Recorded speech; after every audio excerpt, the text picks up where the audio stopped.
Halo semuanya, perkenalkan nama saya Nur Alisa dengan NIM 859555197, jurusan PGSD.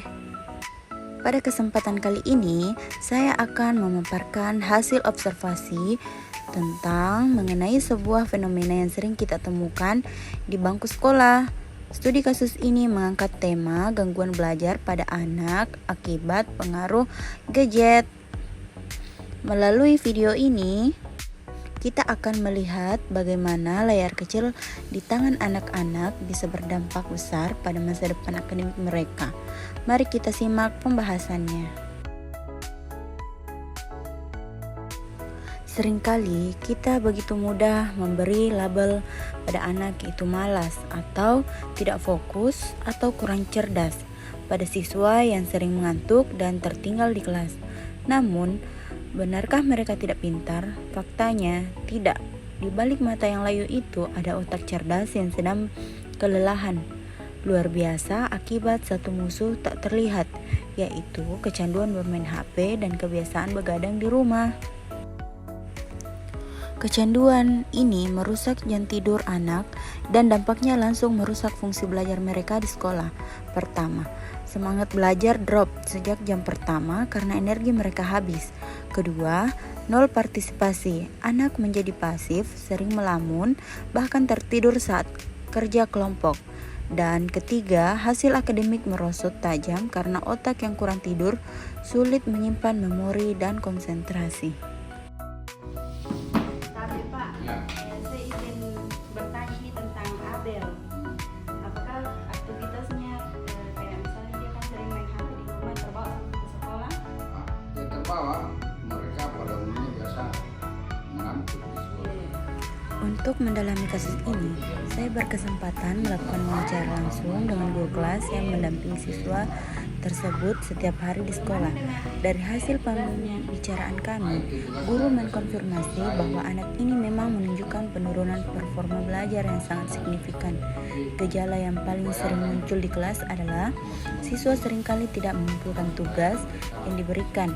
Saat pelajaran berlangsung, ia juga kadang-kadang kedapatan tertidur di mejanya karena rasa kantuk yang tidak tertahankan. Menurut analisis guru, kondisi mengantuk dan abai terhadap tugas ini bukan karena sang siswa tidak mampu secara akademik, melainkan akibat kelelahan fisik karena pola begadang dan bermain HP yang tidak terkontrol di rumah. Hal ini mempertegas bahwa gangguan belajar yang dialaminya berakar dari masalah kurang tidur kronis.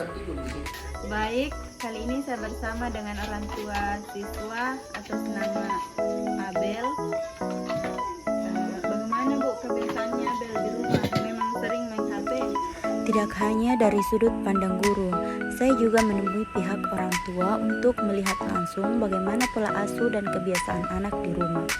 Dalam wawancara ini, orang tua membenarkan bahwa anak mereka memang terlalu sering bermain HP hingga kerap lupa waktu. Kebiasaan inilah yang akhirnya membuat anak terbiasa begadang setiap malam. Meski demikian, orang tua mengaku tidak tinggal diam. Mereka selalu menegur dan mengingatkan sang anak, terlebih karena waktu ujian sekolah sudah semakin dekat.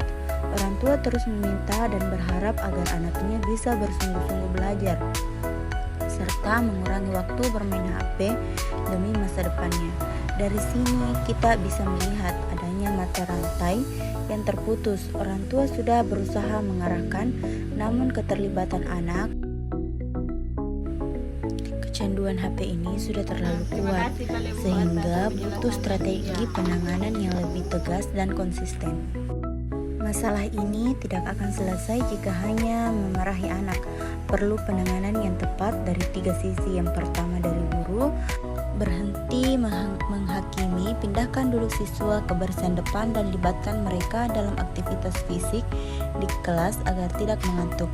Untuk orang tua, tegaslah di rumah, batasi screen time atau matikan HP setelah jam 8 malam dan jauhkan gadget dari kamar tidur anak.